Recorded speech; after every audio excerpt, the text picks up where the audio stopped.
नमस्कार स्टूडेंट्स, मैं डॉक्टर मीनाक्षी नेगी, राजनीति विज्ञान विभाग, PNG PG college Ramnagar Nainital से। इससे पूर्व के वीडियो में हमने प्रभुसत्ता या संप्रभुता सवर्निटी के अर्थ है, उसकी विशेषताएं और उसके प्रकार के बारे में अध्ययन किया था। आज मैं आपके सामने लेके आई हूँ एक नया वीडियो जो संबंधित है प्रभुसत्ता के बारे में ऑस्टिन का सिद्धांत, ऑस्टिन्स थ्योरी ऑफ सवर्निटी। इसमें संदेह नहीं कि प्रभुसत्ता के विचार की सर्वोत्तम व्याख्या इसके वैधानिक अथवा विधि शास्त्रीय रूप में देखी जा सकती है। इसका यह कारण है कि राज्य की इच्छा का श्रेष्ठतम रूप राज्य के कानून में निहित है, जो सभी को बाध्यकारी होता है। इसीलिए प्रभुसत्ता का पूर्णतया वैधानिक दृष्टि से अध्ययन, जैसा कि हॉब्स और वेंथम ने किया था, अपनी विशेष महत्ता रखता है। इस संदर्भ में इस शब्द की सर्वोत्तम व्याख्या एक अंग्रेज न्यायविद थे, जॉन ऑस्टिन, उन्होंने प्रस्तुत की। उन्होंने 1832 में प्रकाशित अपनी रचना जो संबंधित थी, जिसका टाइटल था the province of jurisprudence determined, में इस शब्द की परिभाषा इन शब्दों में की थी। उनके जो शब्द थे, यदि एक निश्चित मानव प्रभु जो अपने सिवा किसी अन्य प्रभु की आज्ञा का पालन करने का आदी नहीं है, बल्कि जो समाज के अधिकांश समूह से स्वाभाविक रूप से आज्ञा पालन प्राप्त करता है, तो वह निश्चित मानव प्रभु उस समाज में प्रभु सत्ताधारी है और वह समाज उस उच्च मानव सहित राजनीतिक व स्वतंत्र समाज है। ठीक है। अगले जो विचारक हैं हेनरी सिज्विक, उन्होंने क्या कहा कि ऑस्टिन के मत को संक्षिप्त रूप में हम इस प्रकार से व्यक्त कर सकते हैं। जो ऑस्टिन ने बात कही, राज्य का सकारात्मक कानून कुछ निश्चित कार्यों को करने या उन्हें न करने की सामान्य आदेश है, जो राज्य का शासक प्रत्यक्ष अथवा अप्रत्यक्ष ढंग से अपनी सत्ता के अधीन व्यक्ति अथवा व्यक्तियों को देते हैं। प्रभु वह निश्चित व्यक्ति अथवा किसी ढंग से संगठित व्यक्तियों का निकाय, जिसकी आज्ञा का राज्य के सदस्यों का अधिकांश भाग स्वाभाविक रूप से पालन करता हो। गार्नर की परिभाषा भी हम इसमें देखते हैं, किंतु वह व्यक्ति अथवा निकाय स्वाभाविक रूप में किसी अन्य व्यक्ति की आज्ञा का पालन नहीं करता है। ठीक है। प्रभुसत्ता की धारणा में यह निहित है कि जिस समाज में प्रभुसत्ता संपन्न शासक होता है, वह इस अर्थ में स्वतंत्र है कि उसकी सरकार स्वभावतः किसी विदेशी शक्ति की आज्ञा का पालन नहीं करती है।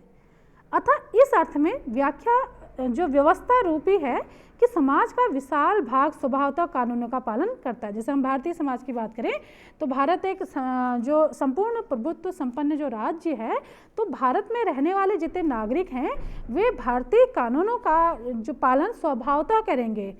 ठीक है।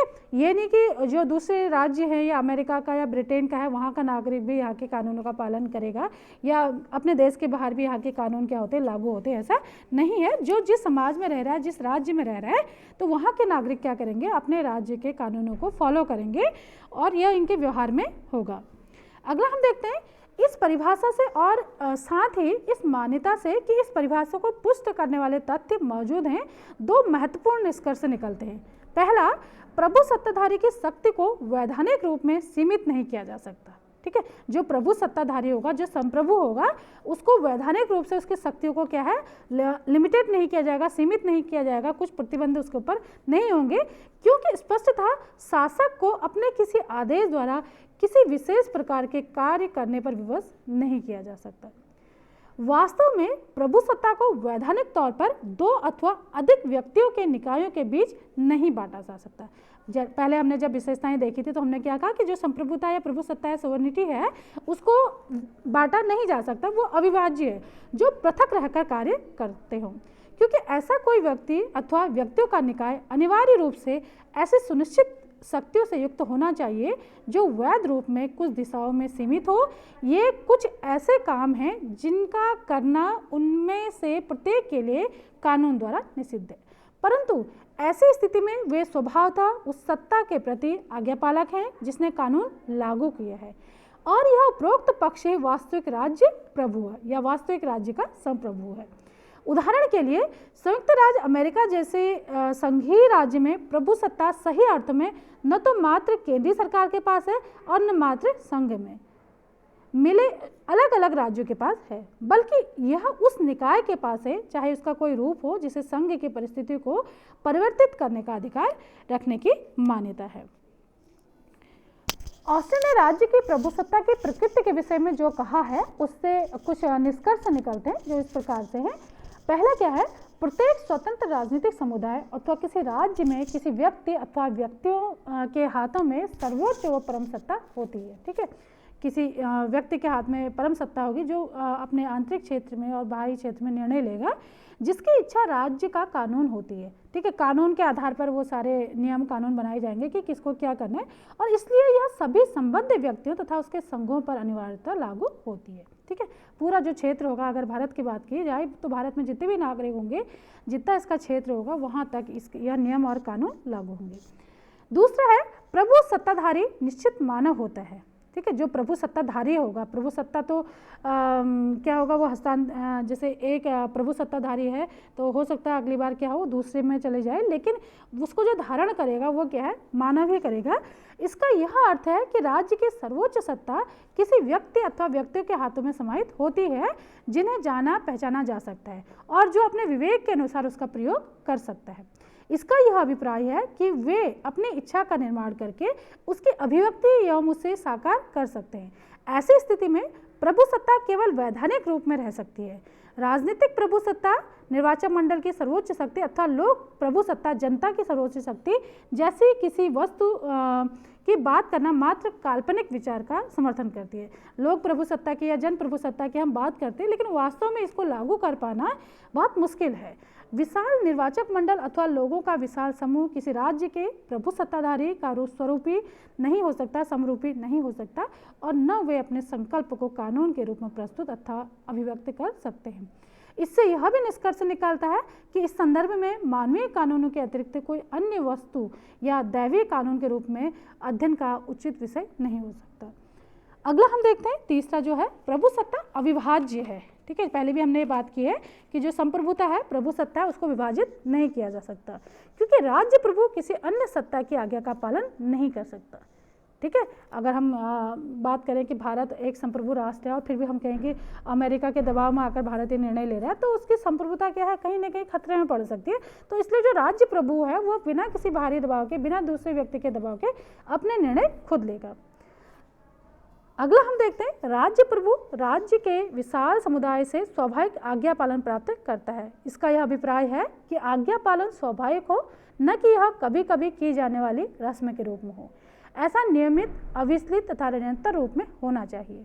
यह आवश्यक नहीं कि समाज समग्र रूप में ऐसी आज्ञाकारिता का पालन करे, क्योंकि प्रत्येक समाज में असंतुष्ट लोगों का छोटा सा वर्ग हो सकता है।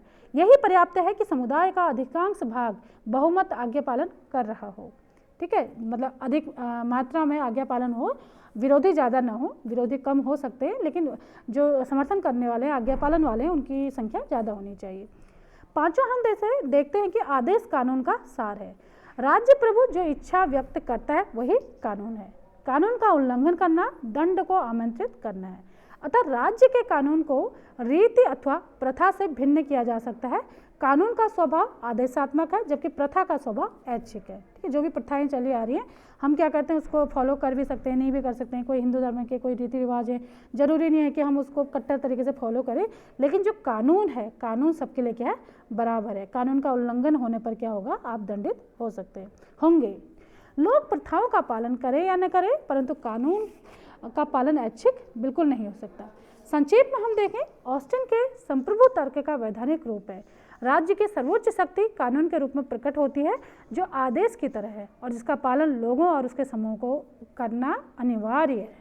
ठीक है, जो संप्रभु है उसकी शक्ति किस में दिखती है, कहते हैं कानून में दिखती है, क्योंकि वो एक न्यायविद थे तो उन्होंने कानून को ही महत्वपूर्ण स्थान दिया है और उन्होंने कहा कि संप्रभुता क्या है, कानून में दिखती है। जैसा उसका कथन है, साधारण तथा सही रूप में कहा जाने वाला प्रत्येक सकारात्मक कानून अथवा प्रत्येक कानून किसी प्रभु सत्ता संपन्न व्यक्ति अथवा व्यक्तियों के प्रभु सत्ता संपन्न निकाय द्वारा उस स्वतंत्र राजनीतिक समाज के सदस्यों या सदस्यों के सम्मुख प्रस्तुत किया जाता है, जिससे वह व्यक्ति अथवा निकाय प्रभु सत्ता संपन्न अथवा सर्वोच्च है। ऑस्टिन ने आगे कहा है, समाज के अन्य लोग उस निश्चित राज्य प्रभु के अधीन हैं। इस निश्चित राज्य प्रभु के समक्ष अन्य लोगों की स्थिति अधीनस्थ अथवा निर्भरता की है। इस उच्च प्रभु और उसकी जनता के पारस्परिक संबंध को शासक व प्रजा या सार्वभौमिकता व अधीनस्थता का नाम दिया जा सकता है। संक्षेप में, कानून लोगों के व्यवहार का नियामक है और राज्य प्रभु इस कानून का निर्माता एवं उसे लागू करने वाला है। प्रभुसत्ता संपन्न शक्ति के बिना कोई राजनीतिक समाज नहीं हो सकता जो पदार्थ में पिंड के गुरुत्वाकर्षण का केंद्र है। तो इस प्रकार हम देखते हैं कि ऑस्टिन ने प्रभुसत्ता की जो व्याख्या की है वह कानूनी आधार पर की है।